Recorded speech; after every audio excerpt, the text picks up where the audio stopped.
Hello everyone, welcome back to my channel. কেমন আছো তোমরা সবাই? আশা করছি ভালো আছো। আমিও ভালো আছি। আজকে শনিবার, আজকে 20th অফ জুলাই ইভিনিং থেকে আমি আজকে ব্লগটা স্টার্ট করছি। আজকে কোনো রকম বড় ব্লগ বানানোর কোনো ইচ্ছা ছিল না, কারণ শর্টসে তোমাদের সাথে আমি প্রত্যেক দিনই প্রায় কানেক্ট করার চেষ্টা করি।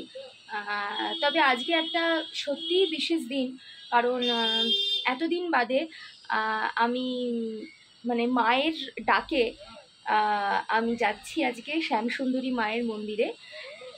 ইতিমধ্যেই এই নামটা পুরো নেট দুনিয়াতে প্রচণ্ডভাবে ভাইরাল, সবার মুখে মুখে, সবার ঘরে ঘরে এবং সবার হাতে 6 ইঞ্চি স্ক্রিনে এখন মা শ্যামসুন্দরী কালী মন্দির, কলকাতার জীবন্ত কালী নামে পরিচিত।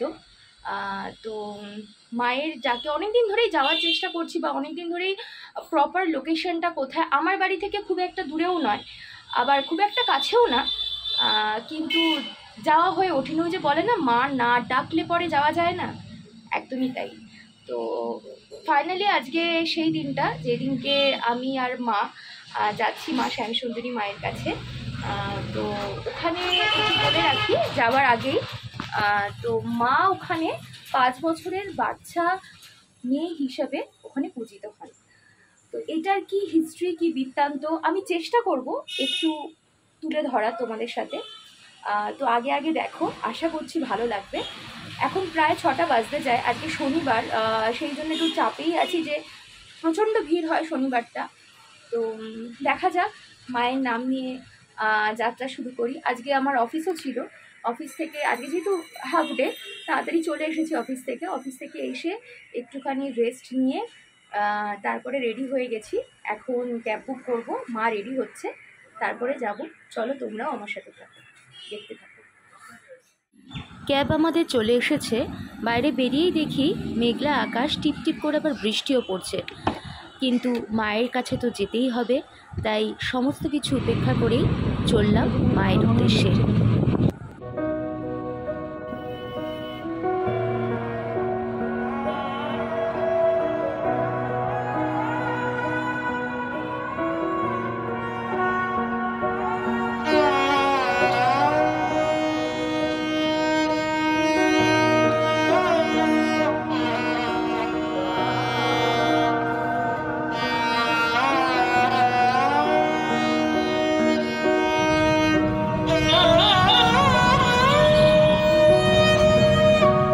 পৌঁছে গেছি আমরা।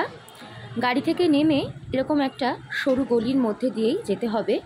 চারিদিকটা একটু কনজাস্টেড মনে হতেই পারে, কিন্তু দেখবেন চারিদিকে বেশ ডালার দোকান রয়েছে। আপনারা যদি কোনো কিছু সাথে করে না নিয়ে আসেন তাতেও কোনো সমস্যা নেই। মাকে পুজো দেবার সমস্ত বন্দোবস্তই কিন্তু এখানে একটুখানি স্টেপ যেতে না যেতেই আপনারা পেয়ে যাবেন। এখানে মা ছোট বাচ্চা মেয়ের রূপে পূজিত হন, 5 বছরের কন্যা রূপে এখানে পূজিত হন। তাই মায়ের জন্য অবশ্যই কিন্তু চকলেট, চিপস এইগুলো নিয়ে যেতে ভুলবেন না। আমরাও সাথে করে নিয়ে গেছিলাম চকলেট, চিপস, মিষ্টি, তারপরে ফ্রুটি, মাজা, এই সমস্ত কিছু প্রত্যেকটা দোকানেই দেখবেন আপনারা এগুলো পেয়ে যাবেন। আর এই যে ছোট ছোট ডালার দোকানগুলো দেখতে পাচ্ছেন, এই সমস্ত ডালার দোকানে দেখবেন পদ্ম ফুলটা কিন্তু মাস্ট, কারণ মা পদ্ম ফুল ভীষণ পছন্দ করেন।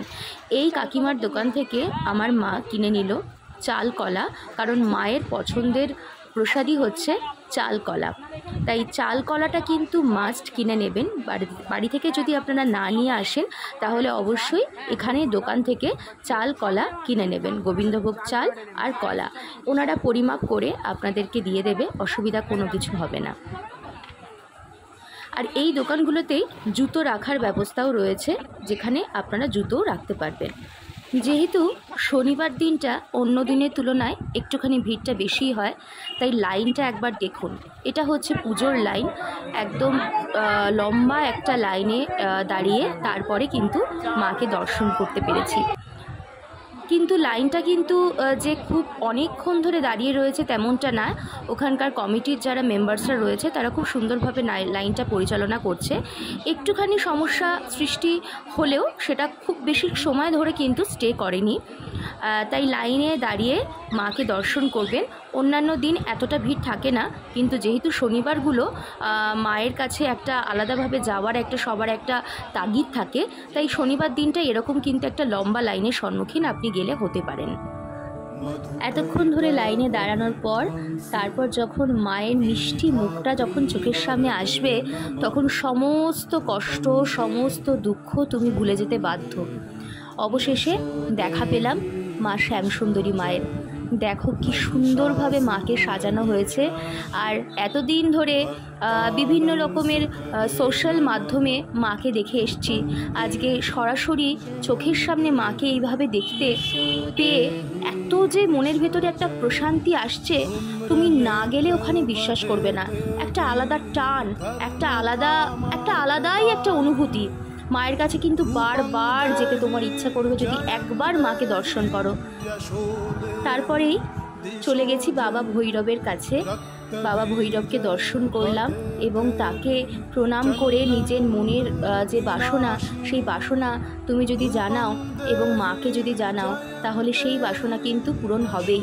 এখানে বলা হয়, আমি একটুখানি ভেতরে গিয়ে জানতে পারলাম যারা সেবায়িত বা যারা ওখানকার মেম্বার্সরা রয়েছেন তাদের থেকে, যে যাদের গ্রহদোষ আছে 28খানা শনিবার যদি পরপর যদি সেই মানুষটি মাকে যদি দর্শন করে, তাহলে সমস্ত গ্রহ দোষ নাকি কেটে যায়।